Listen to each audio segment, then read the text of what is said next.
চলতি বছরের অক্টোবরের মধ্যেই জুলাই হত্যাকাণ্ড নিয়ে করা ১৬টি মামলার মধ্যে ৪টি মামলার রায় ঘোষণা করবে আন্তর্জাতিক অপরাধ ট্রাইব্যুনাল।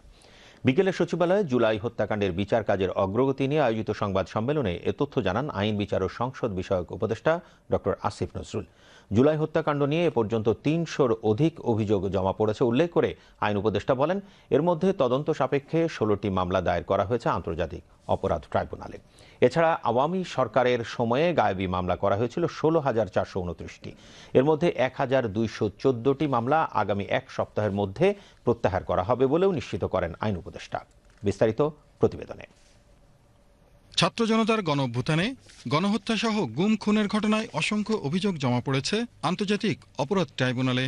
এসব অভিযোগের ভিত্তিতে পতিত সরকারের সাবেক প্রধানমন্ত্রী শেখ হাসিনা, তার মন্ত্রিপরিষদ সদস্য এবং বিভিন্ন আইন শৃঙ্খলা বাহিনীর সদস্য সহ আওয়ামী লীগের নেতাকর্মী ছাড়াও গণহত্যায় জড়িতদের বিরুদ্ধে মামলার কার্যক্রম চলমান রয়েছে।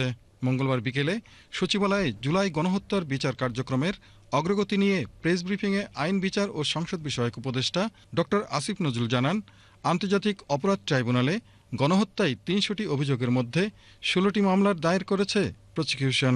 শীঘ্রই ৩ থেকে ৪টি মামলার রায় আগামী অক্টোবরের মধ্যেই পাওয়া যাবে বলে আশা প্রকাশ করেন। আন্তর্জাতিক অপরাধ ট্রাইব্যুনাল গঠিত হওয়ার পরে ইতিমধ্যে এই আদালতে বিচার কার্যের যথেষ্ট অগ্রগতি সাধিত হয়েছে।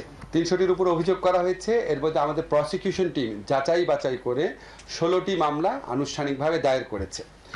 এই ১৬টি মামলার মধ্যে ৪টি মামলার তদন্ত কাজ এই মাসের মধ্যে শেষ হবে বলে আমরা আশা করি।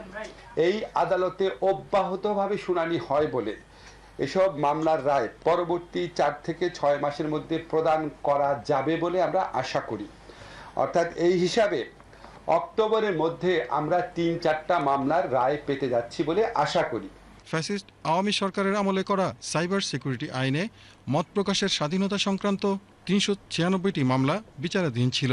এর মধ্যে ৩৩২টি মামলা প্রত্যাহার করা হয়েছে বলে জানান আইন উপদেষ্টা। বিগত সরকার আমলে দায়ের করা ৩৯৬টি স্পিচ অফেন্স সংক্রান্ত মামলা বিচারাধীন ছিল। এর মধ্যে আইন মন্ত্রণালয় পাবলিক প্রসিকিউটরদের মাধ্যমে ইতিমধ্যে ৩৩২টি মামলা প্রত্যাহার করেছে। ৩৯৬-এর মধ্যে ৩৩২টি মামলা অলরেডি প্রত্যাহার করা হয়ে গেছে। ৬১টি মামলা প্রত্যাহারের সিদ্ধান্ত চূড়ান্ত করা হয়েছে। এটা আগামী ৩-৪ কার্য দিবসের মধ্যে শেষ হয়ে যাবে। এছাড়াও আওয়ামী লীগের আমলে ১৬,৪২৯টি গায়েবী মামলার মধ্যে ১,২১৪টি মামলা এক সপ্তাহের মধ্যে প্রত্যাহার করা হবে বলে উল্লেখ করেন ডক্টর আসিফ নজরুল।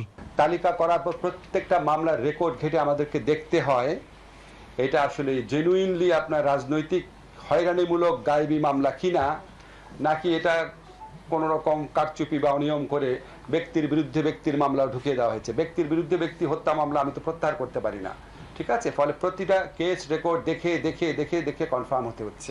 ১৬,৪২৯টি মামলার তালিকা করা হয়েছে গায়েবী মামলার। এর মধ্যে ১২১৪টি মামলা আগামী এক সপ্তাহের মধ্যে প্রত্যাহার হবে। এই ১২১৪টির মধ্যে ৫৩টি মামলার প্রত্যাহার সংক্রান্ত গেজেট আজকালের মধ্যে প্রকাশিত হবে। এই মামলা শেখ আলী, বিটিভি নিউজ।